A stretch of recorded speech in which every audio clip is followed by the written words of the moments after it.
Upaya mempertahankan kesatuan dan persatuan Negara Kesatuan Republik Indonesia. Undang-Undang Dasar Negara Republik Indonesia tahun 1945 memuat dasar negara, yaitu Pancasila.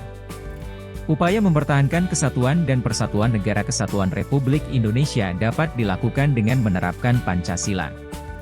Pancasila menjadi landasan untuk melaksanakan pembangunan nasional dan menegakkan 3 wujud cita-cita bangsa Indonesia berikut. 1. Mewujudkan satu negara Republik Indonesia yang berbentuk negara kesatuan dan negara kebangsaan yang demokratis dengan wilayah kekuasaan membentang dari Sabang sampai Merauke. Agar lebih bersemangat, mari bernyanyi bersama lagu Dari Sabang Sampai Merauke dengan gembira. Setelah menyanyikan lagu tersebut, semoga kamu merasa bersemangat dan makin merasa memiliki Indonesia sebagai tanah air. Pulau-pulau yang sambung menyambung menjadi satu merupakan anugerah bagi bangsa Indonesia. Menjaga pulau-pulau tersebut dan memanfaatkannya untuk kesejahteraan penduduk menjadi tantangan yang luar biasa. Pulau-pulau yang indah di Indonesia tidak saja sebagai tempat tinggal yang nyaman untuk setiap penduduk, tetapi juga tempat berbagai potensi alam tersedia yang harus dijaga atau dilindungi. Indonesia sebagai negara demokratis memiliki kewajiban untuk melindungi setiap warga negara. Selain itu, setiap sumber daya alam harus dioptimalkan pemanfaatannya untuk kesejahteraan setiap warga negara. Indonesia memiliki kekayaan sumber daya alam yang luar biasa. Dari Sabang sampai Merauke dipenuhi hutan dan laut yang di dalamnya terdapat ragam flora dan fauna, minyak bumi, emas, gas, batu bara, dan lain sebagainya. Pasal 33 Undang-Undang Dasar Negara Republik Indonesia tahun 1945 menyebutkan bahwa bumi, air dan kekayaan alam yang terkandung di dalamnya dikuasai oleh negara dan dipergunakan untuk sebesar-besar kemakmuran rakyat. Pasal tersebut menunjukkan bahwa negara harus dapat memanfaatkan setiap potensi yang ada di alam Indonesia untuk kesejahteraan dan kemakmuran rakyat.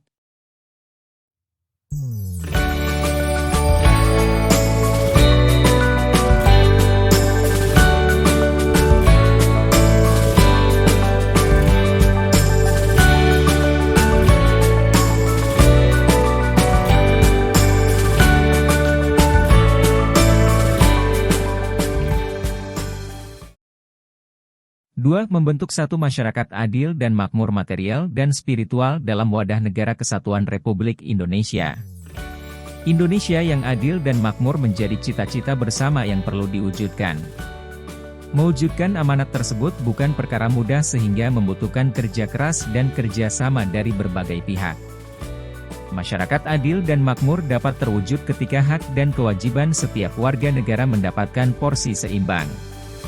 Beberapa upaya pemerintah untuk mewujudkan masyarakat yang adil dan makmur misalnya dengan memenuhi kebutuhan pendidikan, kesehatan, transportasi, bantuan sosial, dan lainnya. Setiap warga negara tanpa melihat status sosial ekonomi harus diperlakukan secara adil. Hal tersebut merupakan amanat dari Pancasila Sila kelima. Pembangunan yang ada di Indonesia harus dinikmati oleh setiap rakyat di seluruh penjuru Indonesia. Meskipun kamu tinggal di kepulauan terpencil misalnya, negara wajib memenuhi kebutuhan terhadap fasilitas pendidikan, kesehatan, transportasi, bantuan sosial, atau lainnya. Apakah kamu pernah mendengar istilah SDGs atau TPB?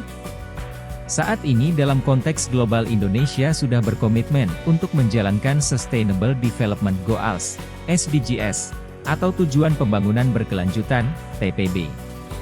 SDGs atau TPB merupakan agenda pembangunan yang disepakati oleh negara-negara di dunia. Tujuan ini ditetapkan demi kebaikan umat manusia dan kelestarian planet bumi sebagai tujuan pembangunan global yang berakhir pada tahun 2030. Apa saja 17 tujuan dari SDGs TPB? SDGs TPB terdiri atas 1. Tanpa kemiskinan, 2. Tanpa kelaparan, 3. Kehidupan sehat dan sejahtera, 4. Pendidikan berkualitas, 5. Kesetaraan gender, 6. Air bersih dan sanitasi layak, 7. Energi bersih dan terjangkau, 8. Pekerjaan layak dan pertumbuhan ekonomi, 9. Industri, inovasi, dan infrastruktur, 10. Berkurangnya kesenjangan, 11. Kota dan permukiman yang berkelanjutan, 12. konsumsi dan produksi yang bertanggung jawab, 13, penanganan perubahan iklim, 14, ekosistem lautan, 15, ekosistem daratan, 16, perdamaian, keadilan, dan kelembagaan yang tangguh, dan 17, kemitraan untuk mencapai tujuan. Untuk mewujudkan tujuan tersebut tentu merupakan hal yang tidak mudah. Namun demikian, 17 tujuan tersebut harus diupayakan untuk diimplementasikan dalam kehidupan sehari-hari. Pemerintah bertanggung jawab agar tujuan tersebut dapat dipenuhi melalui berbagai kebijakan dan program yang berpihak kepada masyarakat. 3. Membentuk satu persahabatan yang baik antara Indonesia dengan negara lain di dunia atas dasar saling menghormati dan ikut menciptakan ketertiban dunia. Perhatikan foto berikut. Foto tersebut menunjukkan salah satu kunjungan kenegaraan Presiden Soekarno ke Meksiko, Amerika Utara pada 4 Juni 1960. Kunjungan Presiden Soekarno tersebut menjadi salah satu bukti upaya Indonesia menjalin persahabatan dengan negara lain untuk menjalin perdamaian. Indonesia membangun hubungan baik dengan negara-negara di dunia dengan prinsip bebas aktif. Indonesia tidak dapat menutup hubungan diplomatik dengan negara-negara di dunia. Indonesia aktif di berbagai organisasi internasional, baik tingkat regional maupun global. Saat ini pun Indonesia aktif menjalin kerjasama internasional dengan negara-negara lain di dunia dan melakukan pertemuan dengan berbagai negara di dunia seperti aktif dalam konferensi tingkat tinggi, KTT, ASEAN, KTT Asia Pacific Economic Cooperation, APEC, dan lain sebagainya. 1. Apa saja bentuk kerjasama internasional Indonesia di kawasan Asia Tenggara, Asia dan Pasifik, serta dunia global? 2. Di organisasi internasional apa saja Indonesia aktif bekerja sama dengan negara-negara lain? Dalam upaya mempertahankan kesatuan dan persatuan NKRI diperlukan kerjasama di antara berbagai pihak seperti pemerintah pusat dan pemerintah daerah disertai partisipasi dari masyarakat.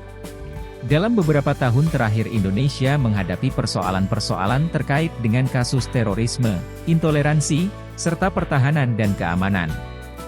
Hal tersebut menjadi persoalan dalam mempertahankan kesatuan dan persatuan NKRI. Persatuan dan kesatuan NKRI sangat penting, sehingga kita perlu menjaganya dari berbagai konflik yang dapat memecah belah bangsa ini. Indonesia menjadi kuat ketika setiap suku, adat, keyakinan, kelas sosial, dan budaya yang berbeda dapat hidup berdampingan di tengah keberagaman. Menurut Yudi Latif, 2013, Soekarno membangun rasa kebangsaan dengan membangkitkan nasionalisme yang memberi penyadaran agar rakyat merasa sebagai satu golongan dan satu bangsa. Dalam pandangan Soekarno, melalui gotong royong, perjuangan bersama-sama, saling membantu, untuk kepentingan bersama, setiap upaya dapat diwujudkan. Menghadapi kasus terorisme, intoleransi, serta pertahanan dan keamanan membutuhkan kerja kolaborasi berbagai pihak. Gotong royong dalam membangun Indonesia damai menjadi tanggung jawab bersama seluruh pihak. Penting untuk menjaga rasa persatuan dan kesatuan di tengah keberagaman Indonesia. Setiap warga negara perlu saling menghormati dan patuh terhadap aturan hukum yang berlaku. Hak dan kewajiban sebagai warga negara menjadi panduan dalam menjalankan kegiatan keseharian. Untuk menjaga persatuan dan kesatuan, langkah awal yang dapat dilakukan adalah saling mengenali sesama. Dengan keberagaman budaya, agama, kelas sosial memang menjadi tantangan untuk saling mengenal satu dengan lainnya. Oleh sebab itu, berbagai program baik yang ada di lingkungan masyarakat maupun sekolah harus mampu melibatkan pihak-pihak dari berbagai latar belakang untuk saling mengenal. Apakah kamu sudah berupaya untuk mengenal teman-teman yang ada di kelas, sekolah, dan lingkungan rumah? Jika kamu sudah mengenal mereka, kemungkinan besar akan lebih mudah melakukan kerja sama atau kolaborasi. Setelah saling mengenal, kamu akan mudah bersikap toleran karena memahami setiap perbedaan yang ada. Pada konteks yang lebih besar, sikap menghormati perbedaan dan toleran akan sangat berkontribusi pada kedamaian yang ada di Indonesia.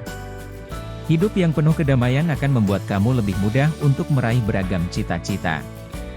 1. Buatlah stiker atau kartu yang berisi gambar tentang berbagai tema terkait ajakan, stop terorisme, stop intoleransi, toleransi, dan cinta damai. 2. Buat stiker atau kartu tersebut dengan kreatif. Manfaatkan alat dan bahan yang tersedia di sekolah atau rumah. 3. Tuliskan identitas nama, kelas, dan sekolah. 4. Foto hasil karyamu dan minta tolonglah kepada orang tuamu untuk mengunggahnya di media sosial. 5. Berikan tautan unggahan kepada gurumu. 6. Bagi peserta didik yang memiliki keterbatasan akses dapat menggambar poster sederhana di buku tulis atau bahan yang tersedia. Setelah selesai karya tersebut dapat dipajang di kelas atau di majalah dinding yang tersedia di sekolah.